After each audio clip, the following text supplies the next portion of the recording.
repeat itself. If you don't fix the issues with trust in your brand, you will lose your strongest market.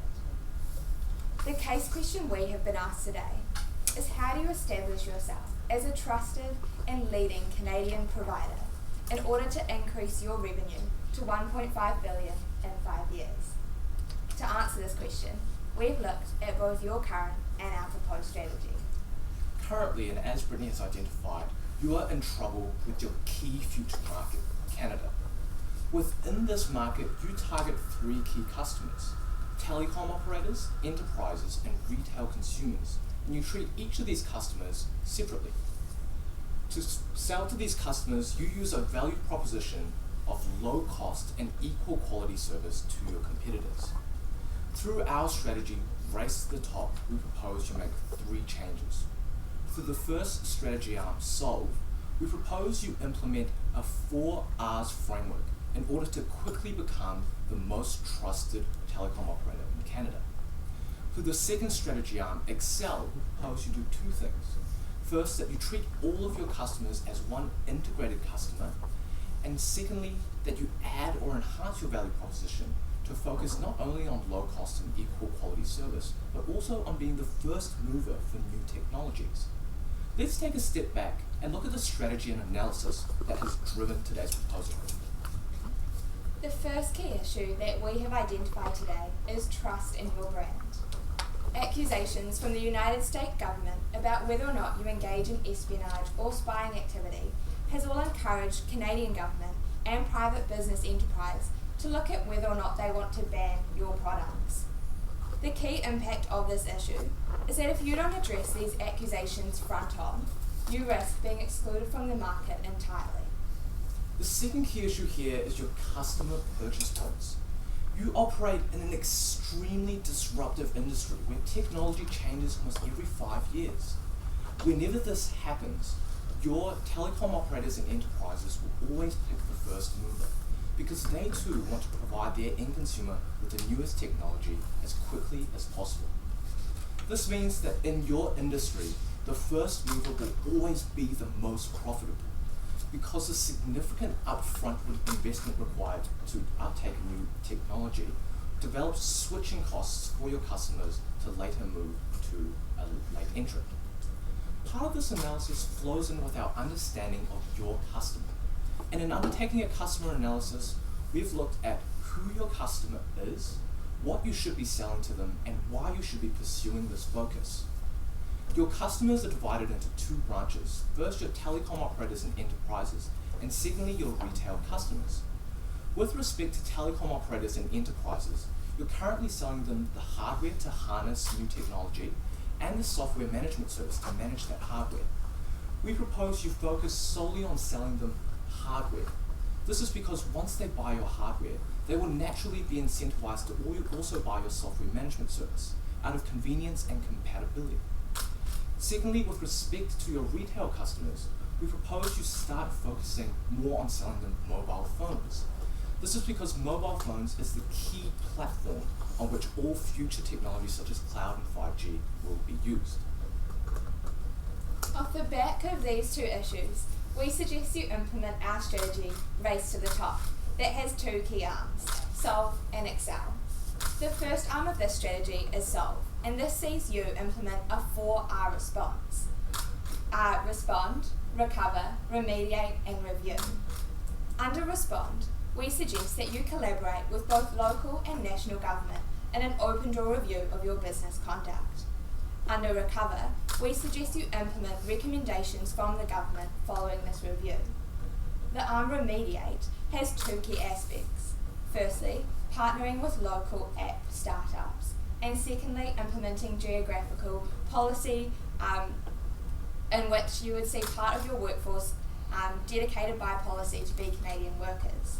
And finally, under Review, establishing a privacy panel in which you would work alongside members of the panel, including telecommunication providers and government, to look at privacy issues industry-wide. The implementation of this arm of the strategy really seeks to combat those accusations that you have been facing and build trust in your business. And this is key for why you should implement this strategy. The first two arms, both respond and recover, look to deal with the past in terms of clearing your name against these accusations and wiping the slate clean so that you can now build trust among your customers. The third arm, remediate, is forward-looking and looks to show the Canadian public that not only do you care about their businesses and partnering with app startups, but you also care about their workers in terms of your policy to have a certain amount of your workforce dedicated to Canadians. And finally, the arm review shows not only are you working alongside people they already trust in terms of the government and are already telecommunication providers, but that you are invested in ensuring industry-wide these privacy concerns don't happen again. The second arm of our strategy allows you to excel to become the leader in the Canadian market. And to do this, we propose you do three things. First, we propose you focus on developing cloud and 5G hardware. Secondly, we propose that you create a business Huawei phone and provide that phone for free to telecom operators. And thirdly, we propose that you develop data booths and place them in key city locations where they will be branded with the Huawei name. This will allow you to become the leader in the Canadian market for three reasons. First, focusing on 5G and cloud developments will allow you to become the first mover. And as we discussed in our second key issue, becoming the first mover means you will be more profitable through increased hardware uptake. Secondly, increased hardware uptake will further and exponentially increase your profitability. As discussed in our customer analysis, once you increase your hardware uptake, you're able to increase profit through cross-selling your software management services as well. And thirdly, having an increased focus on retail consumers allows you to provide a value proposition that integrates your telecom operators, enterprises, and retail consumers. This will increase profitability because now the more Huawei phones you sell, the more infrastructure hardware you are able to sell as well. To recap, the case question we identified had three key objectives: to be the most trusted, to be the leader, and to meet a profit target of 1.5 billion. Through the implementation of our strategy, as you can see on this slide, Solve makes you the most trusted provider, and Excel establishes you as a leader and meets this profit target. We now pass you on to Nathan and Canada to deal with implementation and finances of this strategy.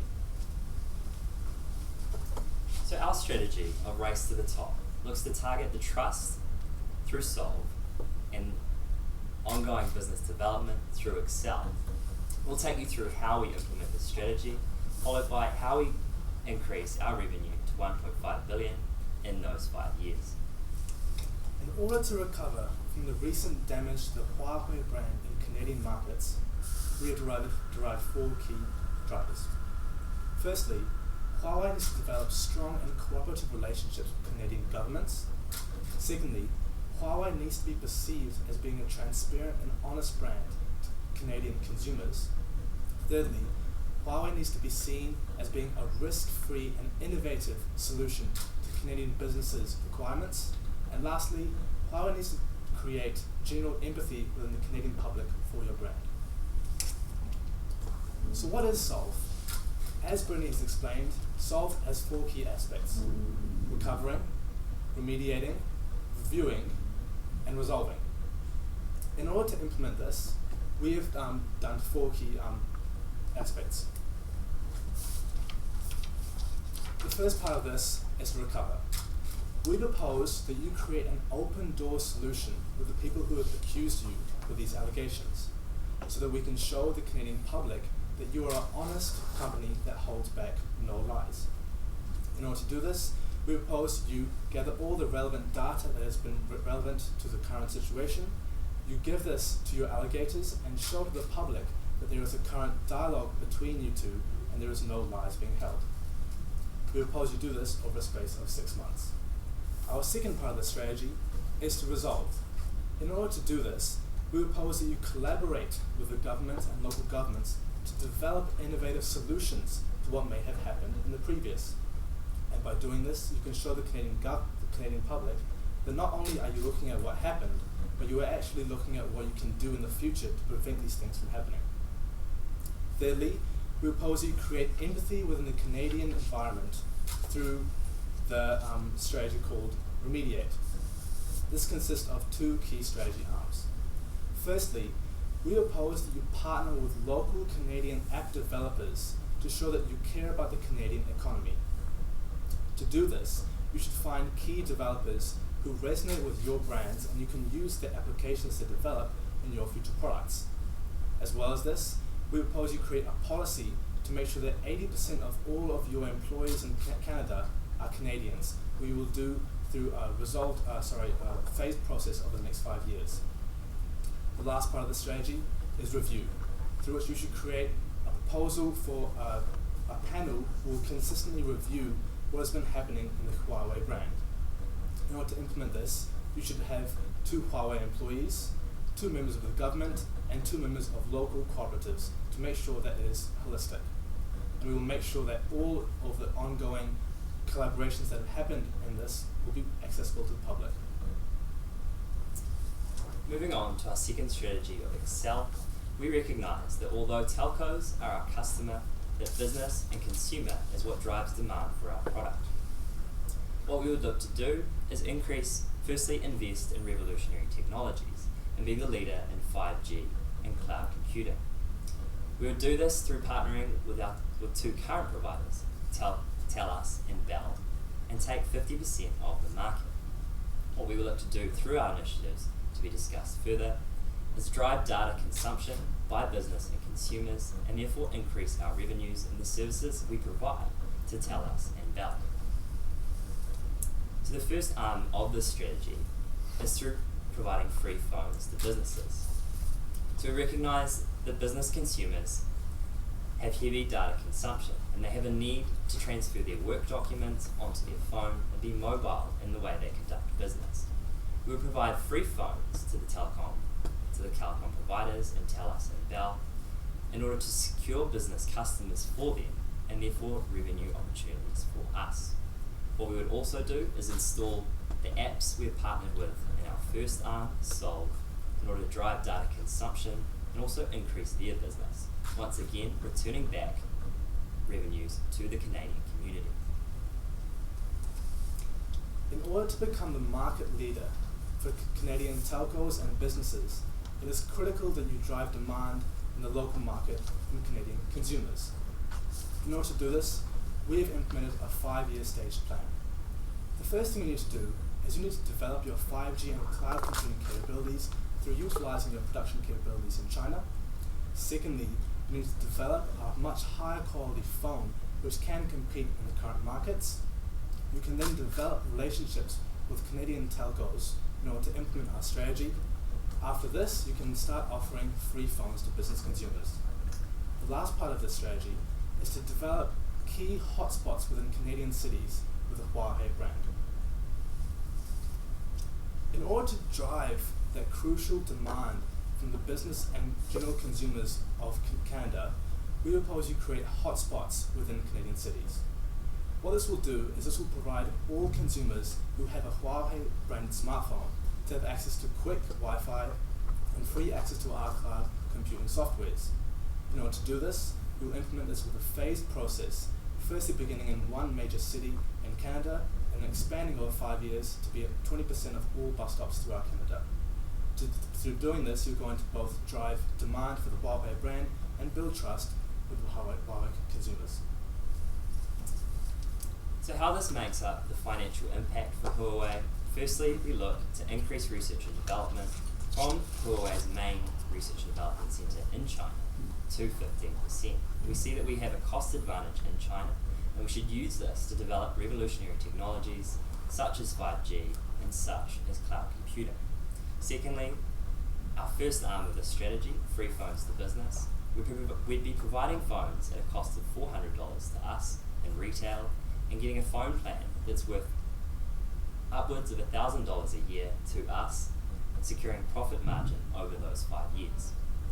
Second arm of that strategy is to providing Wi-Fi hotspots at bus stops, and this will be at a cost of $200 per hotspot at 20% of bus stops around the country. So how we see this increase to an increase in $1.5 billion revenue in the 5 years is firstly from the demand driven by our first strategy of Solve, which looks to really instill trust from the Canadian community in Huawei technologies. That secures our current demand. On top of this, we drive consumption by business and data, and secondly, through consumption by consumers. What this does is expand the revenue we get from telcos by 0.5 billion each, and drives revenue to 1.5 billion over those 5 years. I'd now like to pass you back to Brittany and Alex to take you through the conclusion. So to summarise, today you've essentially asked us how you can yet again become the leader in the Canadian market. And we've come back and told you that before you get to that stage, you must start at square one and become the most trusted brand once again. To achieve this, we propose that you develop the 4 R's framework: respond, recover, remediate, and review. And following this framework step by step will once again allow you to become the most trusted brand. Once you do that, you are then able to become the leader once again by focusing on 5G and cloud networks and becoming the first mover in providing that hardware. Achieving all of these strategies will allow you to achieve the 1.5 billion revenue target. As Alex has mentioned, the most pressing issue facing your business is this trust, without which you will be excluded entirely from the Canadian market. With this in mind, we've come up with 3 things that you can do tomorrow in order to get yourselves on the way to implementing our strategy. The first being opening the doors to the government review. Second, finding the businesses with which you want to partner for the app startups. And finally, picking your panelists for that policy review panel. Thank you, and we now open the floor to questions.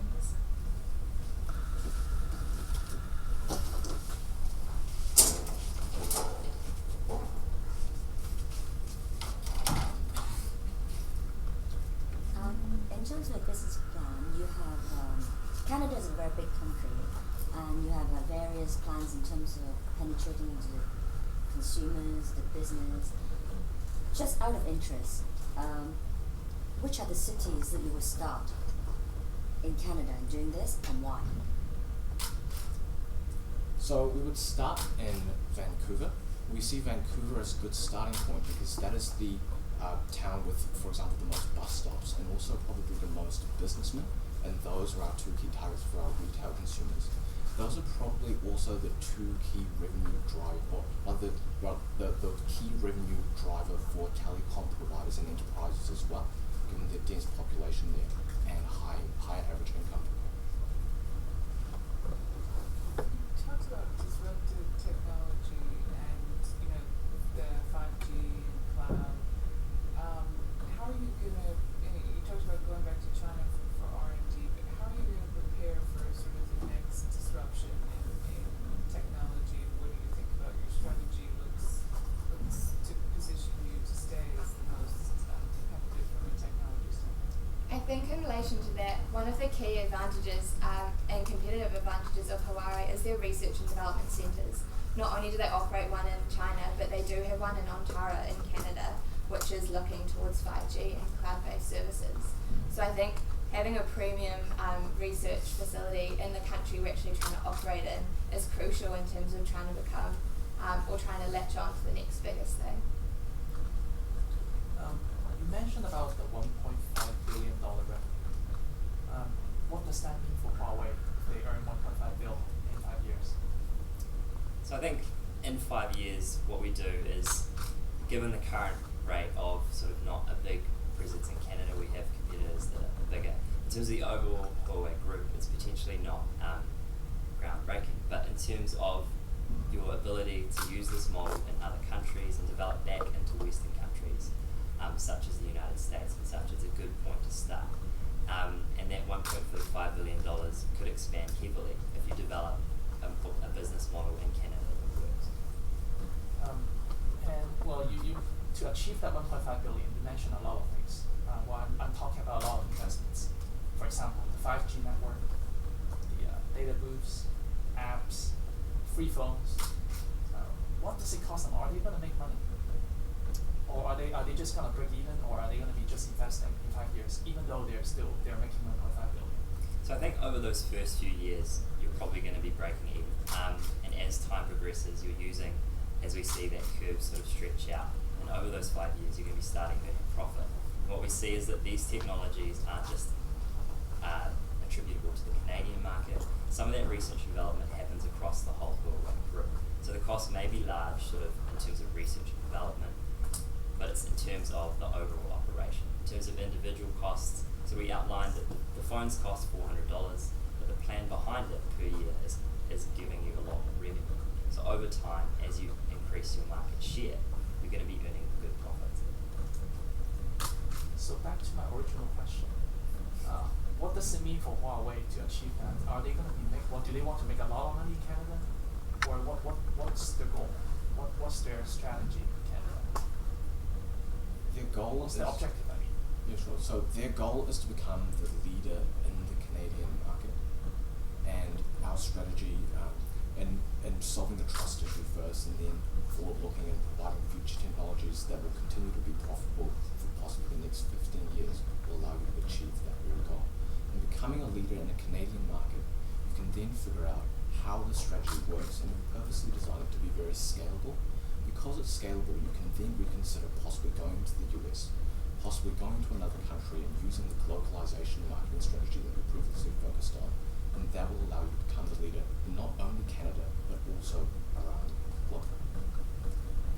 You talked about 80% Canadians in your company, and obviously your head office is still going to be in China. How do you see that as sort of a cultural integration project or change, and how do you see that working? What do you anticipate to be the challenges and things you have to work about?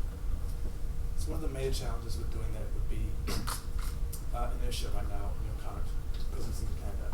And that's why I propose that you do a stage process rather than getting all 80% in immediately. You begin slowly and integrating and making them work together over the space of 5 years to make sure it's effective. And skill set wise, do you think that there are enough Canadian, I don't know what 80% of the workforce equals in terms of employees, but do you think there are enough trained employees? Where would you get them from? How would you recruit them? So Canada at the moment has a reputation for being I think they called it the Silicon Valley of the North. So we do see a lot of quality hirees there who could potentially approach. And could you clarify the second part of the question? So would you go to your competitors? How would you kind of look at and finding them? And how would you also make sure that goes with having sort of nationalist appeal and equity for the Canadian? How would you do it with making sure you fit with your other objectives? So we'd look at two streams. First, by looking at our competitors, and as we discussed earlier, all your competitors offer a very similar product and very similar software, and so we see their skills as transferable directly to us, and it may be that we can offer them, or we can trade them by possibly a higher pay package or something along those lines. The second stream we look at is current university graduates. There's been a spike in computer science and also IT university graduates, all extremely talented. And by hiring them, we're once again playing on that nationalistic image of being Canada's brand, by caring for not only their older population, but also for their students. You talked about to regain trust, talked about the open door policy. Does that mean opening the doors of its Canadian offices, its research and development? Does that also include opening its doors to their Chinese headquarters as well? Would they invite anyone to just go into the China R&D center and just look at everything? So essentially what the idea was that with the recent debacle that happened, we would open the doors in terms of the data that happened to that period. So we can show the people that in terms of this situation, we're not holding back any information, it's quite open. So we wouldn't be opening doors to absolutely all of our solutions, as this was the recover part of the strategy. So it was more to recover from the recent situation in particular.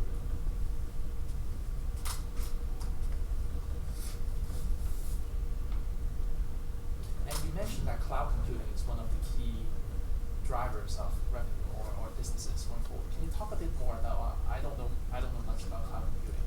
What does Huawei do in cloud computing? That's going to be the next big thing for them. So I think a lot of the advantage of cloud computing and where it's heading is having access to every single document on your computer in an online sort of platform. It was like a cloud that exists above your computer, if that's an image that you can see as being tangible.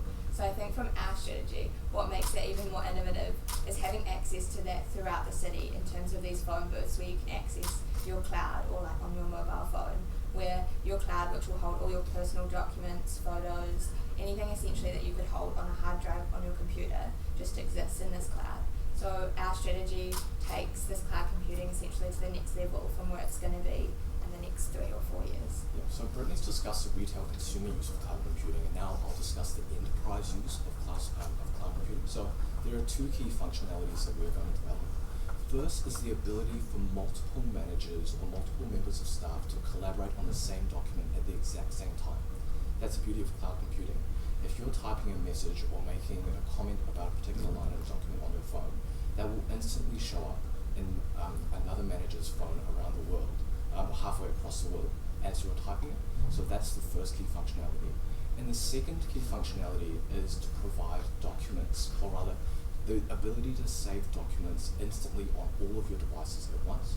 I think we've all had the problem of having a document on our computer, for example, and having to tediously send it to our phone and having to tediously send it to someone else's phone and vice versa. Through cloud computing, once you save a document in one place, that instantly saves it in every other one of your devices. And that's just adding another layer of convenience, especially for business people who are short on time.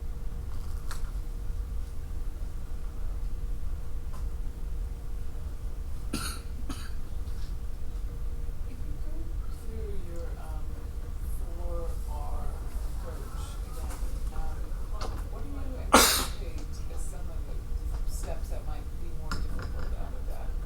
Those 4 kind of steps in the process. Where do you, I know you allowed certain amounts of time, but where do you think that your plan might slip? So I'll just get this slide out.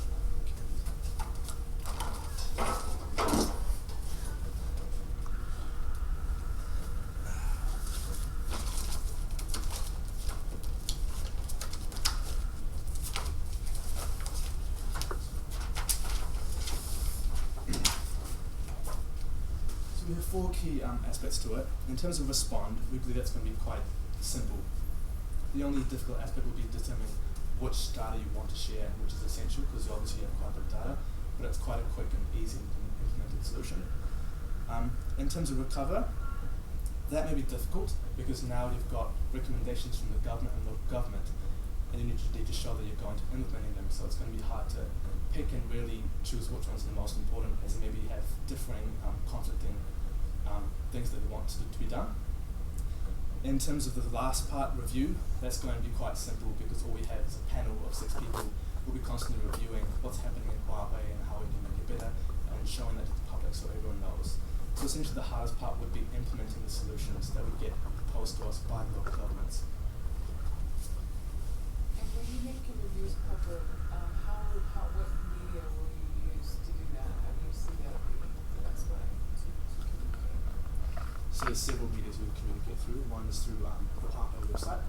So if any Canadian consumer wants to go on and just see what's been happening in Huawei and what their plans are, they can simply go on and download the file. In terms of that, I'll pass it over to the team to discuss other ways to distribute it. So there's potential for that to generate a report, and reports carry a lot of sort of technical basis, and consumers trust something that comes from both government and from our telecoms providers. So we generate a proper report to deal with the situation. I think that would get the best resonation with our consumers and the telecoms industry. On top of that, this arm of the strategy really seeks to provide you with a golden bridge, essentially, to act as an industry leader in terms of privacy and how you conduct privacy in your business. So releasing a report simply from Huawei could lead to a government-led report on privacy in the whole telecommunications industry. So instead of every single firm having to act as a response to an accusation of privacy breach, you can essentially set the industry standard for how privacy should operate. Candup's proposed release a statement on the website. Nathan and Brittany have proposed release a report. And I'd like to add a third proposal to release the announcement on newspapers as well. At the beginning, we tied our strategy to the Canadian people. And so it's absolutely crucial that we release a statement on newspapers where people will actually read that Huawei does care for the Canadian people as well. We need to reach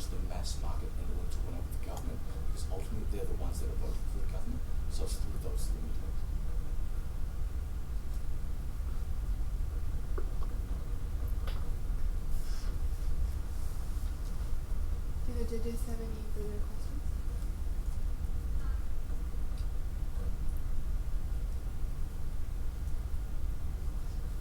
Okay then. Thank you, team from the University of Auckland. Thank you. Absolutely. Thank Really appreciate it. Thank you very much. Thank you. Thank you.